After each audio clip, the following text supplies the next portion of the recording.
Today I will be presenting a lesson on the height velocity time formula, which I have designed to be taught to students with special needs, regular education students, and to students who would be considered exceptional individuals.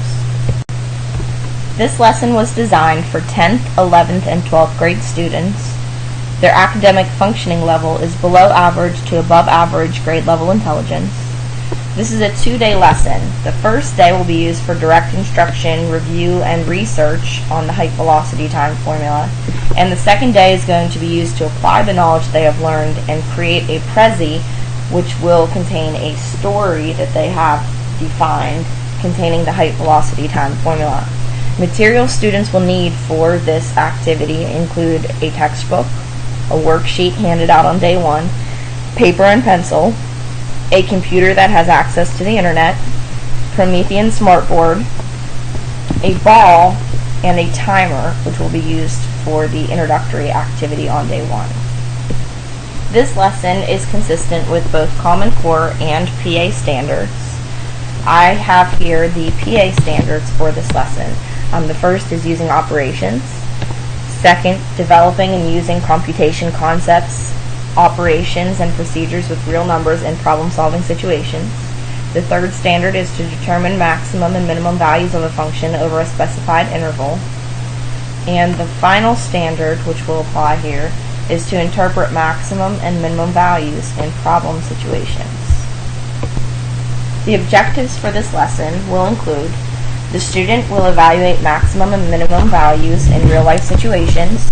The student will research and develop scenarios which apply to the height velocity time formula. The student will define and evaluate problems by use of the height velocity time formula. The student will employ a plan of action to solve given real-world situations. And finally, the student will design a Prezi to support knowledge of material and illustrate a real-life scenario. As the special education teacher, it will be my job to make sure that any student with a special need is able to reach their goals and complete this assignment using any strategies, techniques, or guides that I can come up with to help them. I will start off with reading strategies that I have defined for the students to assist in their research and in creating their storylines. First, for approaching new vocabulary terms, I will help students to create concept diagrams for important terms. In creating these diagrams, students will define the word, discuss its characteristics, and include positive and negative examples. I will also ensure students are using vocabulary clues so their comprehension of the passage is not at risk. For example, using context clues and word part clues. For reading comprehension, students will need to take notes during their research, so I will have them use the scroll strategy, during which students will survey the headings, connect the headings, read the text, outline, and look back. I will also have students use the RUDPC strategy to find pertinent information from the website, which has students read the title and headings, use the cursor to skim the page, decide whether you need the page, print the page, and copy the bibliographic information. For note-taking strategies during the lecture period, students will use the call-up strategy, which is to copy from the board or PowerPoint, add details, listen and write the question, listen and write the answer, utilize the text, and put into your own words. These strategies will assist the students with special needs in creating a story using the research and notes they have collected, which is accurate and makes sense. More inclusion techniques I will use for these students with special needs is to give a handout containing detailed instructions for the Prezi assignment. I will provide planning think sheets for story planning and assistance given as needed in creating storylines. Students will be given a detailed written explanation of the height velocity time formula.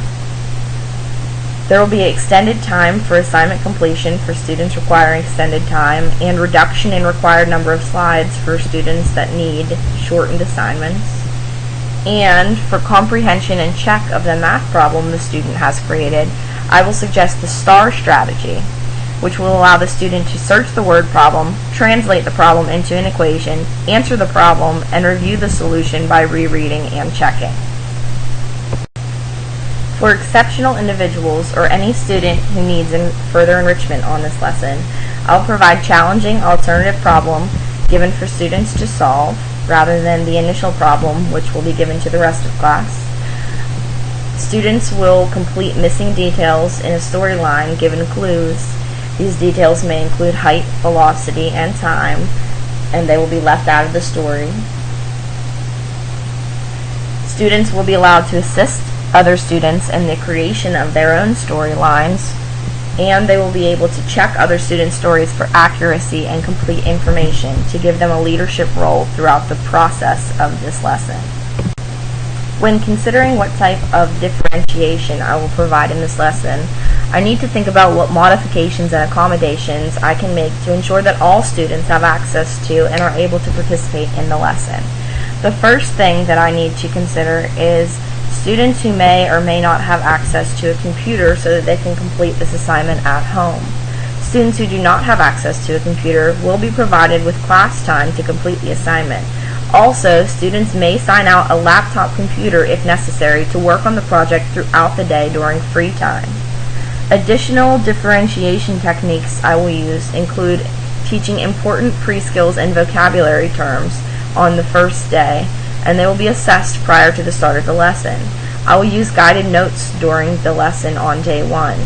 There will be detailed instructions handed out for the Prezi creation. Students will be provided with planning think sheets prior to writing their story, and students will create concept diagrams during research session as needed. The special education teacher, which is myself, will be available to assist in typing and creating storylines when necessary. There will be an example story provided as a model for students to use in creating their lesson or their storyline. There will be a grading rubric available for students to self-score or score with the assistance of the regular education teacher or myself. And we will be providing any student who needs extended time or shortened presentation. Those will be assigned via students' IEPs or as we see fit. When it is time to assess students on this lesson, there will be 3 different methods of criteria used. On day 1, students will be completing a worksheet on the height, velocity, time formula and solving different word problems containing that information. This worksheet will be graded on 10 points. 5 points will be used for scoring the completion of the assignment, and the other 5 points will be scored for correctness. Next, students will be receiving a class participation score based over the 2 days and the student's ability to stay focused and work on their project. Finally, students will be scored using a rubric on the Prezi assignment that they have created. The assignment will be grading on images, economy, the duration of the presentation, grammar, logical order of slides, and valid mathematical usage. All of this will combine to give the students a total possible score out of 24 points. The final place I would like to touch base on is reviewing the interview that I had with an inclusion teacher who is a special education teacher. This inclusion teacher has been teaching for over 15 years and has been in the inclusive classroom in both history and mathematics. Essentially, what I ended up doing after this interview is compiling a combination of the positives and negatives that this teacher has seen and experienced while being in the inclusive setting. On the positive side, this educator has seen a lot of positive social effect on students with special needs and on other students as they're able to make friends and interact with one another. This teacher also has the perspective that of course 2 teachers are better than 1. They're able to reach more students and split up the class easily. There's better parent contact, again, by being able to split up the tasks a little bit and have both teachers, even when one is busy, able to get to more parents. There's more one-on-one teaching due to time influence. Teacher collaboration is great as it allows multiple perspectives and ideas to come into the class in helping different students. And it pushes the students with disabilities to perform at a higher level to keep up with their peers. The negative things that this educator has seen in their time in the inclusive classroom is first the negative connotation on students of getting help from the special teacher.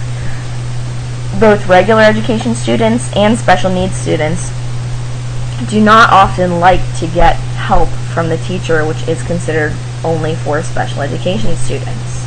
There's also a negative perception of the inclusion teacher as an aid rather than an equal, depending on what environment you're using. For example, in the One Teach, One Assist, the one teacher is usually the regular education teacher, and the assist is usually coming from the special education teacher. If that model is used too much, the students may get the idea that the special education teacher is not actually as important as the regular education teacher. The next issue is that there are too many students with special needs per class, which is going to slow down the pace and decrease the regular education students' morale, as the regular education students may not notice one or two students being given modifications, but they will notice if 40% of the class is getting them. The last negative is that there is little to no shared planning time given to teachers in order to actually meet the needs of the class. Right now, I don't even have a shared prep period time with my inclusion teacher. There's just a lot of positives and a lot of negatives, but this interview was very helpful to me. Thank you for listening.